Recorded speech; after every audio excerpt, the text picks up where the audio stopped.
Bíblias no livro de Marcos, capítulo 2.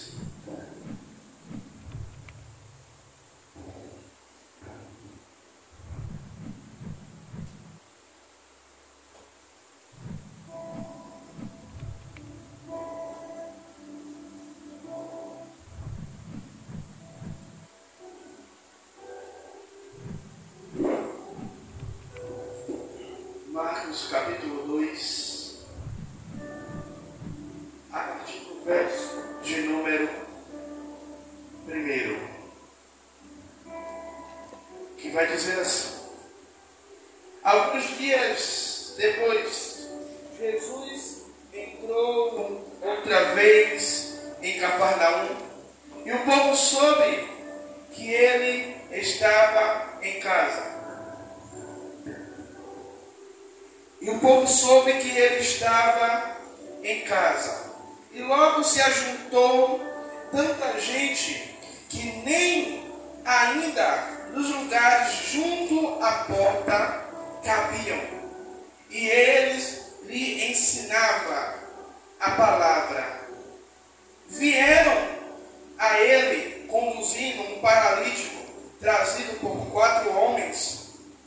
E não podendo aproximar-se dele por causa da multidão, descobriram o telhado onde estava e, fazendo um buraco, baixaram o leito.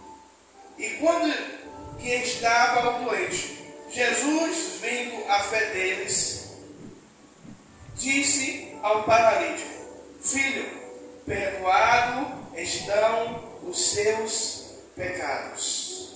Até aí. Pode se aceitar, glorificando e exaltando o nome do Senhor Jesus Cristo. Prometo que serei bem breve. Essa passagem que nós acabamos de ler, nós podemos tirar algumas lições.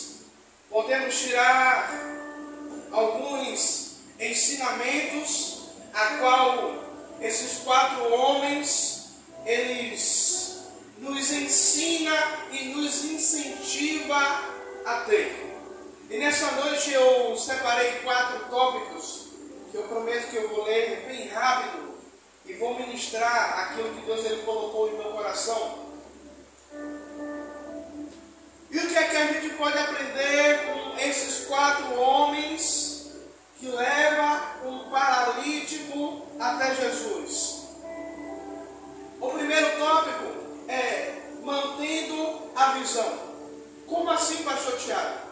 Aqueles homens, eles chegam num determinado lugar onde Jesus estava, eles chegam num determinado lugar onde Jesus estava ensinando. Mas a palavra vai dizer que aqueles homens eles não puderam entrar por causa da multidão. E mantendo a visão é o seguinte: eles não olharam a condição que estava no momento, eles não olharam a multidão. E eu confesso, se fosse eu, meus irmãos, uma coisa, eu não suporto pegar fila. Lugar onde tem muita gente, eu prefiro voltar depois. Quantas e quantas vezes eu já cheguei na porta da casa lotérica, está aquela fila imensa debaixo do sol, e eu dizer: não, eu não vou ficar aqui não, vou voltar mais tarde, eu volto, se der para pagar pelo aplicativo. Só que aqueles homens, eles mantêm a visão. Quem tem a visão conhece o destino e não se desvia do foco, independente do que aconteça. Aqueles homens, eles chegam e eles encontram uma grande multidão.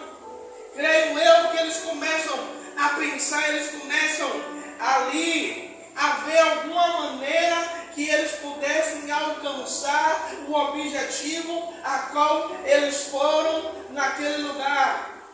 E eu digo a vocês que muitas vezes a gente perde bênção a gente perde de experimentar o sobrenatural de Deus, porque a gente não mantém o foco. Logo, a gente vê a dificuldade, a gente vê o tumulto, a gente vê que o ambiente não está favorável para mim naquele momento. Então eu vou fazer o quê? Eu vou mudar o foco, depois eu faço, depois eu vou, depois eu vejo como é que eu vou fazer. E os anos vão se passando, o tempo vai se passando, e quando a gente vai ver, a gente perde a oportunidade de ver o sobrenatural de Jesus nas nossas vidas. A gente perde a oportunidade de ver o Senhor Jesus operar sobre a nossa vida. E nesse caso, o destino desses homens era levar aquele homem até Jesus. Eles estavam obstinados, dizendo: olha, eu não vou sair daqui, eu não vou mudar o meu destino, eu não vou mudar. Carregamos ele até aqui, e não vai ser agora que nós vamos desistir. Nós vamos procurar uma solução, mas vamos chegar até o pé de Jesus. Sabe o que eu aprendo com isso? É que às vezes o próprio Senhor, Ele dificulta as coisas para ver até onde a gente está disposto a alcançar aquela bênção. O Senhor, Ele dificulta para ver até onde nós estamos verdadeiramente querendo alcançar algo da parte de Deus. Porque Deus, Ele não dá nada a ninguém de mão beijada. Triste é a pessoa que acha que Deus é aquele Deus que você sentou, desejou e Deus fez. Deus, Ele não é gênio da lâmpada.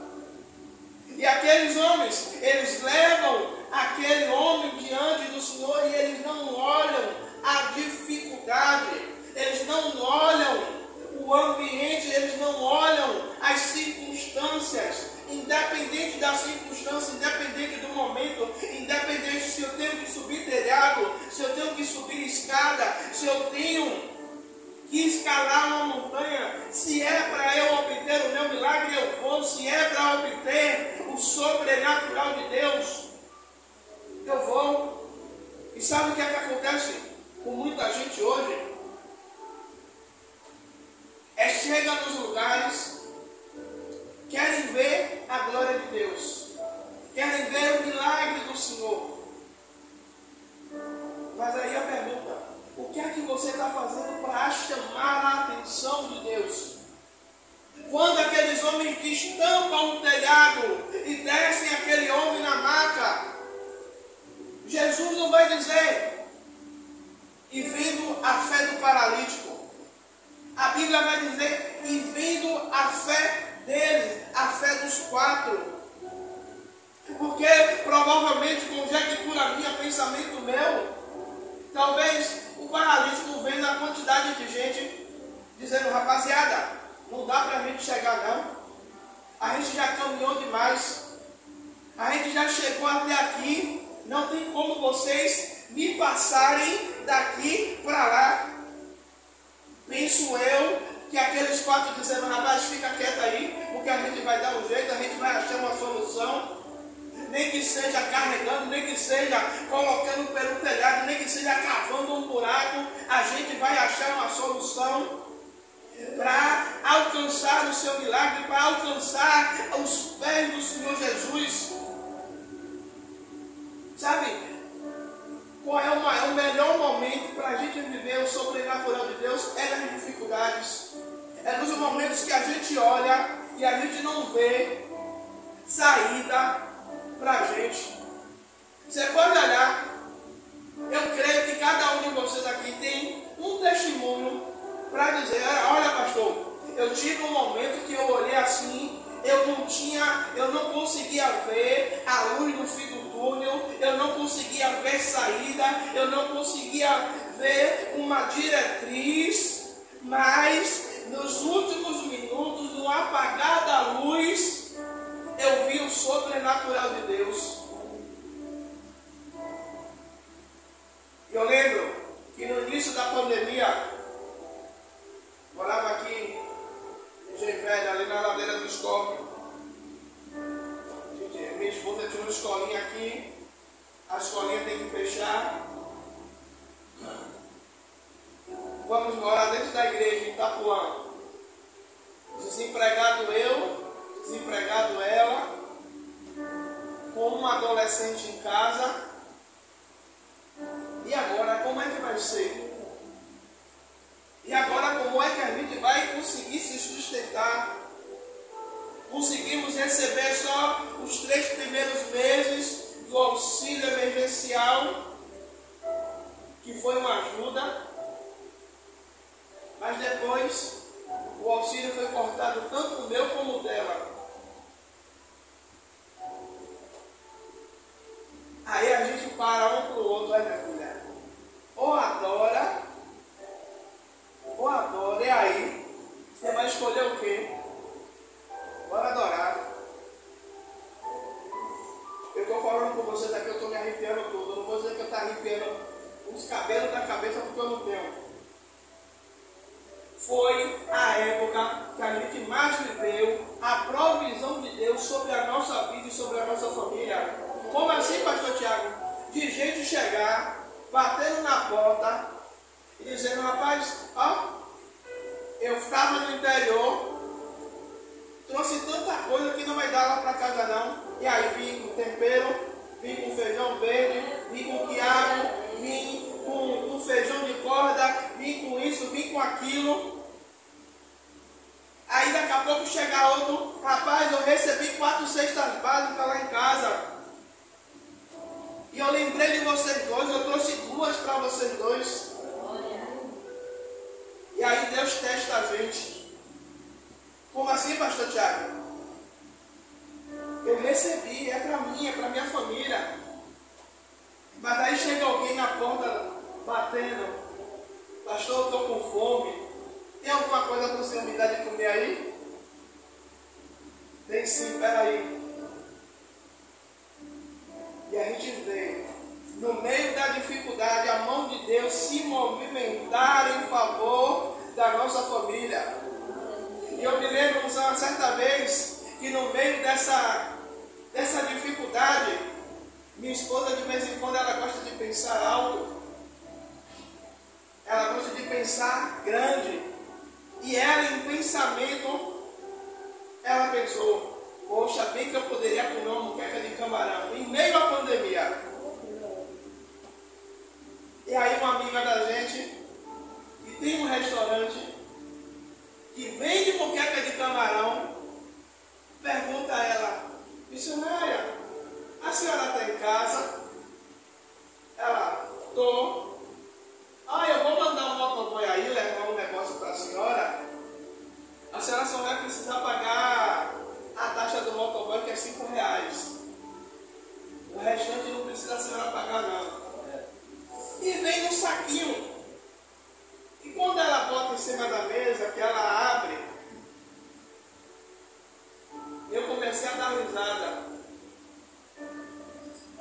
Moqueca de camarão que a senhora não imagina a quantidade que chega a estar transbordando, com tudo que ela tinha direito e mais um pouquinho. Por que eu estou falando isso?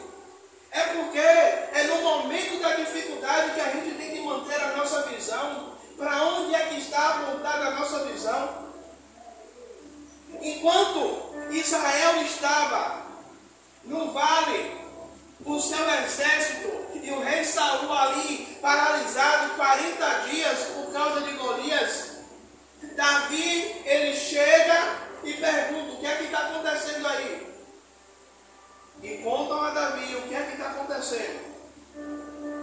Davi pergunta a segunda vez, sim, se derrubar o gigante eu vou ganhar o quê? Aí Davi diz, eu vou. Aí olha para Davi, você, um menino deste tamanho, franzino, um sopro de Golias você vai cair. Aí Davi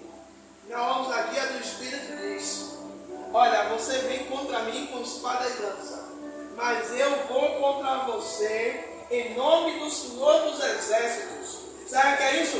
Enquanto o exército numeroso de Israel estava mantendo a sua visão na dificuldade, Davi ele desce mantendo a sua visão na solução que era o Senhor. Ele estava mantendo a sua visão em Cristo Jesus, que poderia ali naquele momento resolver a situação de Davi. E aqui esses 4 homens, eles não decidem parar, eles decidem persistir, eles decidem continuar, eles decidem alcançar o alvo, alcançar o objetivo, eles decidem continuar. Agora eu fui achar agora onde eu anotei, mas glória a Deus. Bora ver se a gente consegue achar. Não tem nada mais, continua sem papel. E aqueles homens, eles não olham para o problema. O segundo ponto é decidir o que é que eu vou fazer mediante ao problema que se levanta.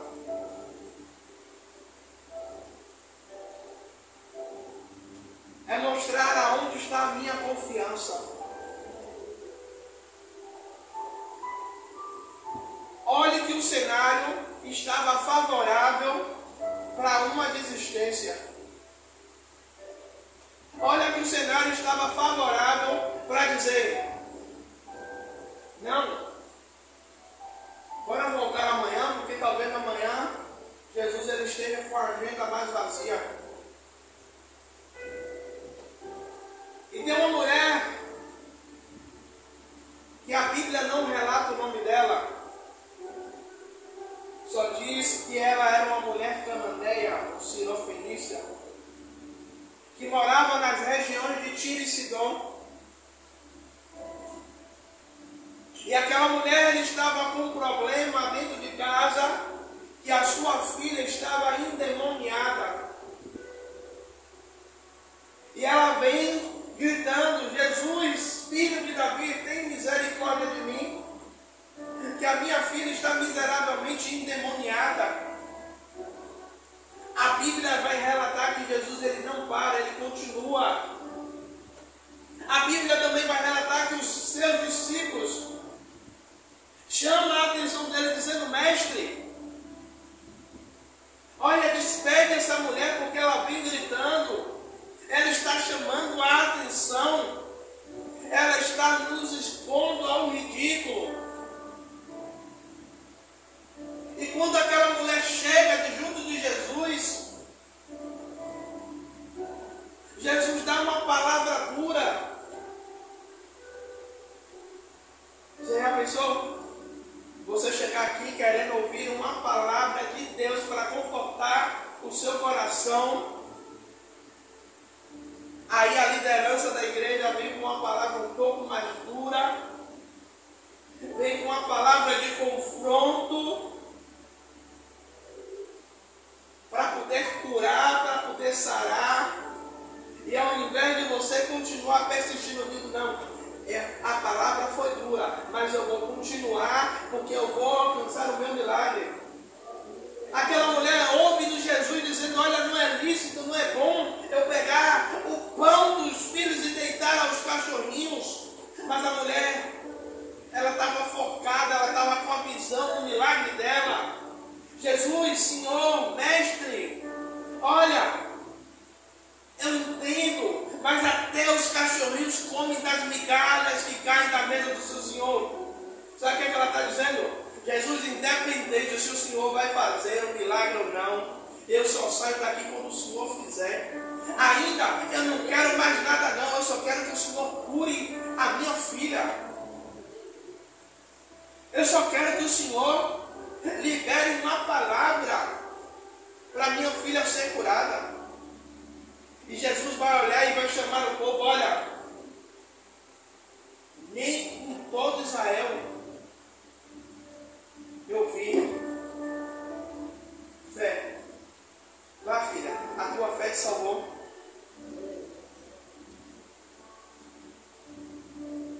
A sua fé te salvou. Mediante aos problemas, eu não sei o que é que vocês têm passado, eu não sei quais são as lutas, quais são as demandas que vocês têm tido, eu não sei nem como é que você chegou aqui. Talvez você chegou aqui hoje dizendo, olha pastor, eu estou aqui só o caco, porque se fosse da minha vontade, o corpo estava na cama dormindo já. Talvez você possa dizer, pastor, você não sabe como foi minha luta hoje. A luta foi terrível. Mas o que o Senhor quer é que a gente mantenha o foco, mantenha os olhos fitados nele. Independente. A mulher do fluxo de sangue, a palavra vai dizer que também havia uma grande multidão junto de Jesus. Aquela mulher passa 12 anos com um problema. E quando ela ouve falar que Jesus estava passando, ela não se limita a ir até Jesus. A lei impedia ela de chegar no meio do povo, mas a sua vontade de ser curada prevalecia mais do que a lei, mais do que a vontade do homem, mais do que a vontade de qualquer um que estivesse do lado dela. Sabe o que é isso? É Deus dizendo, ei, independente do que os outros estejam falando, se você vai conseguir, se você vai alcançar, se estão tentando sufocar, se estão tentando te paralisar, que a sua vontade seja maior de alcançar o milagre em mim. Porque muitas vezes a gente perde a bênção porque a gente dá ouvido a determinadas coisas que a gente ouve, às vezes é dentro de casa, dentro do trabalho, dentro da própria igreja, nos abate. Mas a gente precisa manter o foco. A gente precisa não desistir, ter perseverança. O que é perseverar? É insistir em alcançar o objetivo. É lutar até você alcançar o objetivo a qual você deseja. O Senhor Jesus vai dizer que tudo é possível ao que crê, mas se eu creio e eu não luto pelaquilo que eu creio, a minha fé é uma fé fingida, a minha fé é uma fé limitada, é uma fé superficial. O Senhor, Ele quer que a gente viva a fé de Hebreus 11:1, que a fé é o firme fundamento das coisas que não se vê, mas das que se esperam. É Jesus dizendo, ei, você não precisa ver um milagre para ele acontecer, você só precisa crer, você só precisa depositar, você só precisa entrar por essas portas e dizendo, hoje eu vou viver o meu milagre, hoje eu vou alcançar o sobrenatural, hoje eu vou ver o Senhor fazer o sobrenatural na minha casa, na minha família. Ah, pastor, mas hoje eu não vi. Mas continua tentando. A Bíblia vai dizer que aquela mulher, ela passou 12 anos. Ela gastou tudo que ela tinha. E eu conversando com minha esposa e dizendo a ela, olha, o Senhor permitiu que ela gastasse tudo. Que ela lutasse com a própria mão. Para depois que acabasse todo o recurso, ela dependesse somente dele. Talvez você não viu o milagre ainda, é porque o Senhor está esperando acabar todos os recursos humanos para você agora depender dele. Quando você puder dizer, ó Senhor, eu não tenho mais o que fazer. Agora está em suas mãos. Agora está de acordo à sua vontade, está de acordo ao seu querer. O que o Senhor decidir para mim agora, a fé daqueles 4 chama a atenção de Jesus. Eu vou fazer uma pergunta, não precisa responder para mim não. Será que a sua fé tem chamado a atenção do Senhor? Será que o poço de fé que você tem conseguido alcançar e chamar a atenção do trono de Jesus? Como assim, pastor Tiago?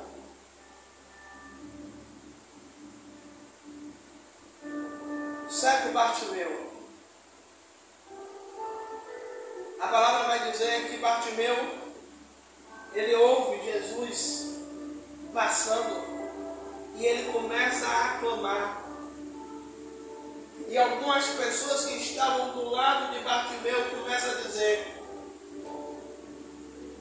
rapaz, cala a boca, Jesus não vai lhe ouvir. Você não observa, você não está ouvindo que tem muita gente ao redor de Jesus. É impossível Jesus ouvir o seu clamor. É impossível Jesus ouvir a sua voz em meio à multidão. Você não vê que Jesus está distante e a multidão aperta. Só que a minha Bíblia, a sua Bíblia vai dizer que quanto mais mandavam Bartimeu calar a boca, mais ele clamava, mais ele gritava, ao ponto de Jesus parar e mandar chamar Bartimeu. Sabe o que eu quero dizer com isso? Enquanto estão mandando você calar a boca, porque o seu milagre, a sua bênção, ou aquilo que você tem lutado, tem colocado diante dos pés do Senhor, não chega. E você continua clamando. Eu sou fruto de oração. Dos meus 19 até os meus 22, só minha mãe e minha avó sabem o que foi que eu aprontei. Não era ladrão não, graças a Deus, mas era de farra. De começar a beber sexta, emendar no sábado, emendar o domingo, e chegar na segunda-feira ainda está bêbado dos 3 dias. E quando não comecei a beber a semana toda, todo dia tinha um para dizer: parceiro, bora ali, bora tomar um litrão, bora tomar um vinho.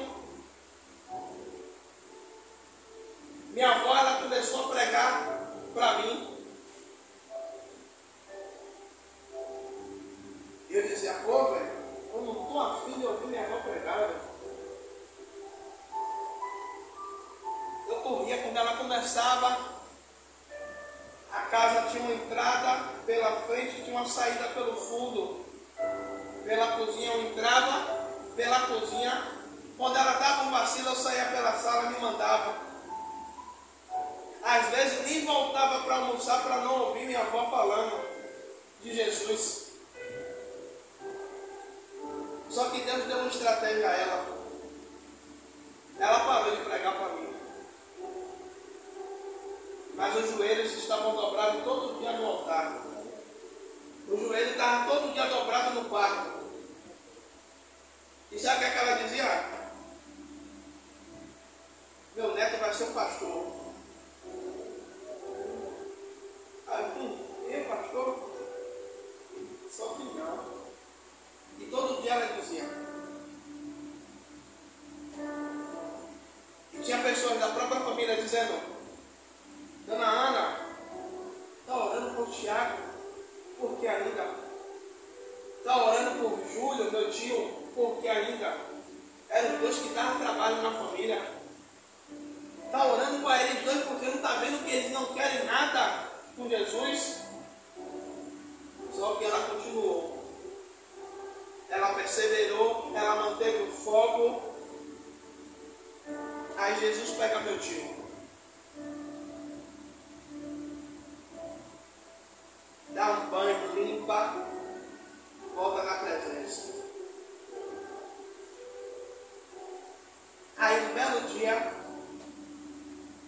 esse mês faz 12 anos que eu entreguei minha vida para Jesus.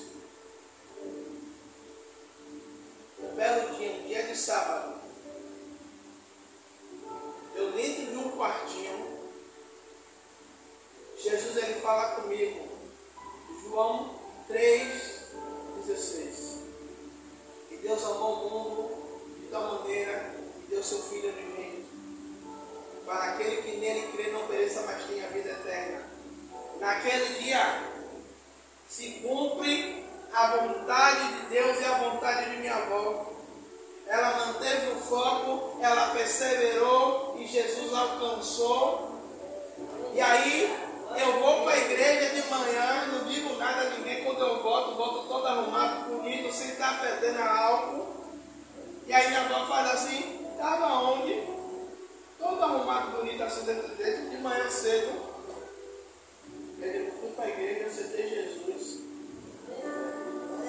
E eu vi ela sentada, ela sentou porque eu acho que ela não acreditou no momento que eu falei. E eu vi aquelas lágrimas descendo e ela dizendo, obrigado Jesus, por ouvir as minhas orações. E eu quero encerrar te dizendo uma coisa. Não desista dos propósitos, não desista dos projetos, não desista daquilo que você tem apresentado diante de Deus. Ainda que você esteja orando já há 1, há 2, há 3, há 10, há 20 anos. Se Jesus disse que vai salvar, Ele vai. Se Jesus disse que vai curar, Ele vai. Se Jesus disse que vai libertar, Ele vai. Se Jesus disse que vai colocar diante do altar, Ele vai. Porque o tempo dele não é o meu, nem o tempo dele se compara ao nosso. Ele faz uma promessa a Abraão: Abraão, você vai ser pai de multidões. Eu vou cumprir a minha promessa na sua vida. Abraão espera 25 anos para Isaac vir. Mas Deus foi fiel.